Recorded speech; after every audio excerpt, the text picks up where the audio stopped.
Praise lord. దేవునికి మహిమ కలుగును గాక. ఆత్మీయ స్నేహితులకు, సహోదరి సహోదరులకు ప్రభువైన యేసుక్రీస్తు వారి అతి పరిశుద్ధ నామములో వందనాలు తెలియజేస్తూ ఉన్నాం. అపోస్తలుడైన పౌలు గారు ఎఫెసీ సంఘానికి రాస్తూ ఎఫెసీయులకు రాసిన పత్రిక 5వ అధ్యాయం మొదటి వచనం మనం చదివినట్లయితే, కావున మీరు ప్రియులైన పిల్లల వలె దేవుని పోలి నడుచుకొనుడి అని వాక్యము సెలవిస్తూ ఉంది. అయితే మన పిల్లలు ఏ విధంగా ఉండాలి అని మనం ఆశిస్తామో, లేక పిల్లల నుండి మనం ఏదైతే ఆశిస్తామో, మన పిల్లలు మంచి స్థితిలో ఉండాలి, మంచి ప్రవర్తన కలిగి ఉండాలి, మంచి ఉన్నతమైన ఉద్యోగం చేస్తూ ఉండాలి అని మనం ఏ విధంగా అయితే ఆలోచిస్తూ ఉంటామో, అలాగే దేవుడు కూడా మన పట్ల, ఆయన పిల్లలమైన మన పట్ల ఒక ఆలోచన కలిగి ఉన్నాడు. మనందరం ఆయనకి ఏ విధంగా ఉండాలి అంటే ప్రియమైన పిల్లల వలె ఉండాలని ఆయన ఆశపడుతూ ఉన్నాడు. అయితే మనకు మామూలుగా ఆలోచన చేస్తే ఈ దినాన్ని, ప్రస్తుత దినం మనం ఏ విధంగా ఉన్నాం, మన యొక్క పరిస్థితి ఏ విధంగా ఉంది, మన యొక్క ప్రవర్తన ఏ విధంగా ఉంది, దేవునికి ఇష్టమైన వారిగా మనం ఉన్నామా, దేవునిని సంతోషపెట్టేవారుగా మనం ఉన్నామా, లేక దేవునిని దుఃఖపరిచేవారుగా మనం ఉన్నామా అన్నది మనం ఒకసారి ఆలోచన చేస్తే సమస్తము మనకి తెలుసు. ఎందుకంటే దేవుడు ఆ జ్ఞానాన్ని మనందరికీ దయచేశాడు. ఆయన సన్నిధిలో ఉంటున్న మనము, ఆయన సహవాసంలో ఉంటున్న మనము ఒకసారి ఆలోచన చేయగలిగితే, రక్షణ అనుభవంలో ఉన్న మనము ఇతరులకు మాదిరికరంగా ఉన్నామా లేదన్నది మనం ఆలోచన చేయగలిగితే, ఏ విధంగా ఉన్నాం ప్రస్తుతం ఈ దినం అని మనం ఆలోచన చేసేవారుగా ఉండాలి. అయితే మనం ఏ విధంగా ఉండాలంటే ప్రియమైన పిల్లల వలె ఉండాలి, అనగా ఆయనను సంతోషపెట్టేవారుగా ఉండాలి. మనల్ని చూసి ఆయన సంతోషపడాలి, ఆనందపడాలి.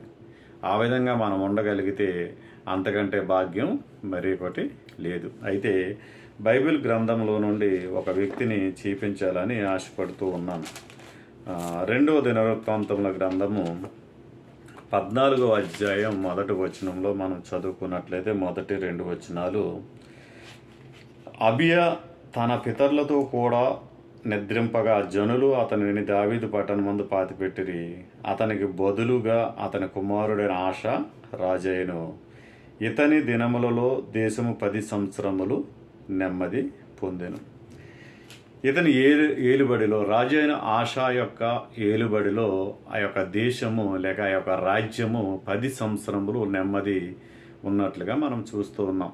అసలు ఈ 10 సంవత్సరములు నెమ్మది ఎందుకు కలిగింది, దేని కొరకు, ఏ విధంగా ఉంటే నెమ్మది కలిగిందని మనం ఆలోచన చేస్తే, రాజు అయిన ఆశా గారు అంట, ఆశా తన దేవుడైన యెహోవా దృష్టికి అనుకూలముగాను యథార్థముగాను నడిచినవాడే. రాజు అయిన ఆశా గారు దేవునికి అనుకూలముగాను యథార్థవంతుడిగా నడిచినట్లుగా మనం చూస్తూ ఉన్నాం. అయితే మనము ఏ విధంగా ఉంటూ ఉన్నాం? దేవునికి అనుకూలమైన వారిగా ఉంటూ ఉన్నామా, యథార్థమైన జీవితం జీవించగలుగుతున్నామా అన్నది మనం ఆలోచన చేయగలిగితే సమస్తము మనకు తెలుసు. ఒకవేళ మన యొక్క నడవడిక వంకరిగా ఉందేమో, మన యొక్క నడవడిక ఆయనకి ఇష్టమైనదిగా లేదేమో అని మనల్ని మనము ఒకసారి పరిశీలన చేసుకుని ఇవి సరి చేసుకోవడానికి మనము ప్రయత్నము చేయాలి. ప్రస్తుత దినాలలో ప్రపంచంలో పిల్లలను మనము చూస్తూ ఉన్నప్పుడు పిల్లలు ఏ విధంగా ఉంటూ ఉన్నారు అన్నది మనము ఈ టీవీల ద్వారా లేకపోతే సోషల్ మీడియా ద్వారా మనము ఒకసారి ఆలోచన చేస్తే, మత్తు పదార్థాలు, ప్రస్తుత దినాలలో డ్రగ్స్ బాగా ఎక్కువగా స్త్రీలైన పురుషులైన యువకులు, యూత్ ఎక్కువగా తీసుకుంటున్నట్లుగా మనం చూస్తూ ఉన్నాం. ఈ మత్తు పదార్థములు తీసుకున్న తర్వాత వారు ఏ విధంగా ప్రవర్తిస్తున్నారో అని సమస్తము మనకి తెలుసు. ఎందుకంటే తల్లిదండ్రులు అని లేదు, కట్టుకున్న భార్య అని లేదు, కట్టుకున్న భర్త అని లేదు, లేకపోతే పిల్లలని లేదు, ఈ విధంగా స్నేహితులని లేదు, బంధువులని లేదు. వారి యొక్క ప్రవర్తన మనం జ్ఞాపకం చేసుకుంటే కనుక చంపడానికైనా వారు సిద్ధపడుతున్నట్లుగా మనం చూస్తున్నాం. ఎందుకంటే వారి జీవితంలో మనశ్శాంతి లేదు, వారి జీవితంలో యథార్థత లేదు. ఈ విధంగా ఆలోచన చేస్తే, అయితే మనము ప్రస్తుత దినాల్లో ఏ విధంగా ఉన్నాం? ఇటువంటి బానిసలకు లోనైపోయి ఉన్నామా? ఒకవేళ ఇటువంటి బానిసకి మత్తు పదార్థాలకు కానీ మద్యపానానికి కానీ ఈ లోక సంబంధమైన వాటి కొరకు మనము బానిసైపోయి ఉంటే కనుక ఇవన్నీ విడిచిపెట్టేవారుగా ఉంటాం. ఎప్పుడు విడిచిపెట్టగలము?